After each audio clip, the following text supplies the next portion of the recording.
Bionicle Adventures 2 Trial by Fire. Written by Greg Farshtey. Reading by Shadowcaber.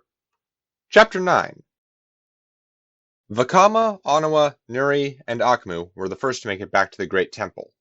It was Anawa who spotted the squad of Ga-Metru Vaki circling the place. "What do you think?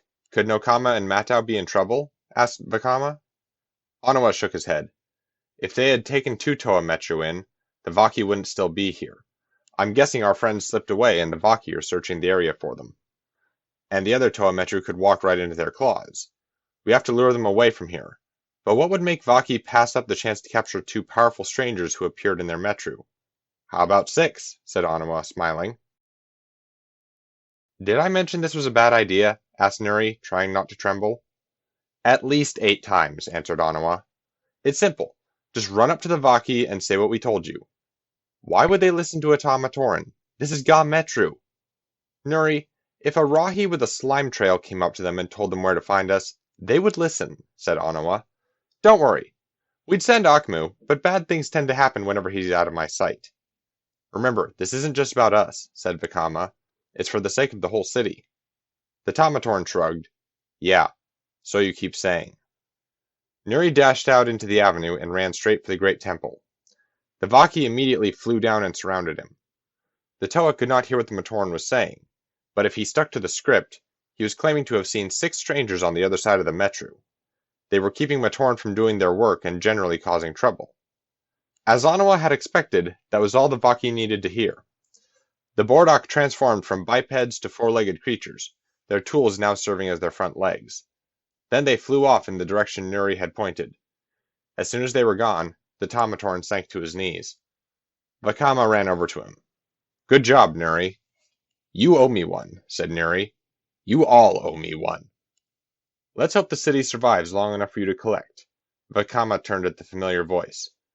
Nokama was standing behind him with Whenua, Matau, and Nuju, and all were carrying great discs. A feeling of relief washed over him. In their first great test, the Toa Metru had succeeded. "We did as you asked," said Nuju.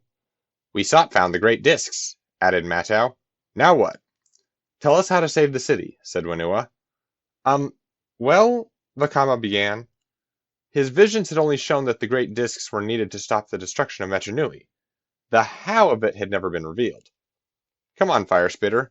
This was all your idea," snapped Anawa. "We chased all over the city for these things. What are we supposed to do with them?" "We are supposed to act like Toa," said Nokama. Vakama put us on the right path. Now we must all decide on the next step. Let us share what we know. Visola's researches confirmed what Vakama said. The 6 great discs, used together, can defeat the Morbuzak. More, it seems there is a single root that is the center of this menace. "Erai showed me records in the knowledge tower that refer to a king root," said Nuju. "It can be recognized by the brown stripe that runs up and down its length." "But where can it be?" asked Whenua. "It must be huge, to support so many vines over so much distance. Where could such a thing conceal itself?" "The archives?" suggested Anawa. "You could hide a Borok swarm or 3 in that place and still have room for an Akalini disc tournament." Whenua shook his head. "I'll admit, there are a lot of unexplored places down there, but I think we would have noticed evil greenery. What do we know about this thing that might suggest a hiding place?" "It's strong. It's persistent," Vakama began. "It doesn't seem to like the cold, but thrives in heat. I've never seen anything else survive in a fire pit." "The great furnace," muttered Nuri. When the Toa all turned to look at him, he said, "Don't you see? If it loves the heat, what better place to hide?" "He's right," said the Toa of Fire. "Outside of the fire pits, which are too heavily guarded to provide sanctuary, the great furnace is the most significant source of heat in Ta Metru.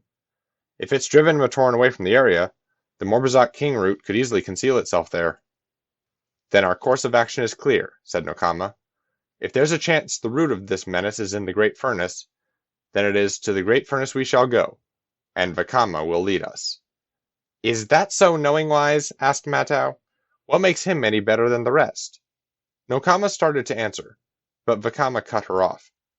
"I'm not interested in being a leader. All I care about is saving the city.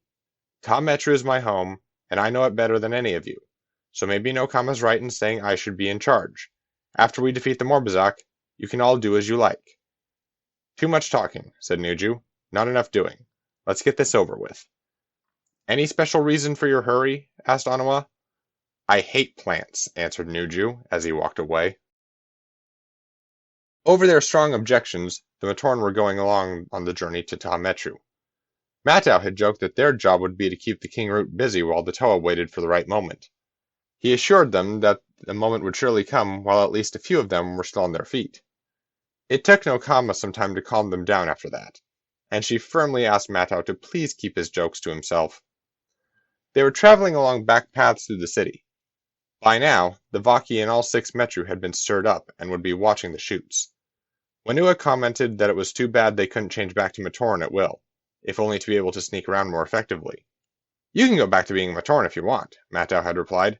I like being a Toa hero. By the time they reached the borders of Ga-Metru, Visola was looking over her shoulder every few seconds. While the Toa were scanning the air for signs of Vaki, her eyes were fixed on the ground, the shadowy alleys, and anywhere else from which danger might spring. What's the matter, Visola? Asked Nokama. You are with 6 Toa. You will be safe. No, I won't, she whispered. Neither will you. Any of you. Don't you know what they say about Morbizak vines? Tell me. When the Morbizak knows you're looking for it. Visola paused and looked around again.